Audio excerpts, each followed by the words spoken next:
प्रेरणादायक कहानी। कांटे का पेड़। एक गांव में एक किसान रहता था। उसके पास बहुत सारी जमीनें थीं जहां वह खेती करता था। एक दिन उसने देखा कि उसके खेत के एक कोने में एक कांटे का पेड़ उगाया है। वह पेड़ वहां लंबे समय से था, लेकिन किसी ने उसकी देखभाल नहीं की थी।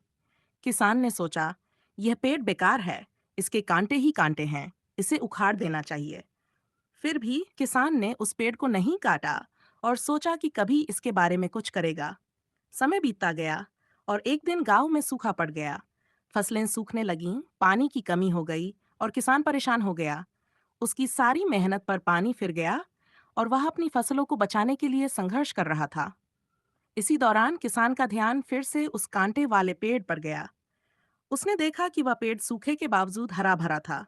पेड़ के नीचे पानी की नमी थी और उसके आसपास की जमीन में थोड़ी नमी बची हुई थी। किसान ने सोचा, यह कैसे संभव है? जिज्ञासा में किसान ने पेड़ की जड़ें खोदकर देखीं। उसने पाया कि पेड़ की जड़ें गहरी थीं और वह जमीन के अंदर से पानी खींच रहा था। किसान ने तब सोचा, इस पेड़ को बेकार समझकर मैंने इसे काटने की सोची थी, लेकिन असल में यह पेड़ मेरी जमीन के लिए वरदान है। उस दिन से किसान ने उस कांटे वाले पेड़ की देखभाल शुरू की। उसने समझा कि जीवन में जो चीजें हमें बेकार लगती हैं, उनमें भी कुछ ना कुछ छिपी हुई उपयोगिता होती है। हमें चीजों को उनकी बाहरी सतह से नहीं आंकना चाहिए, बल्कि उनके भीतर छिपी हुई संभावनाओं को देखना चाहिए। शिक्षा।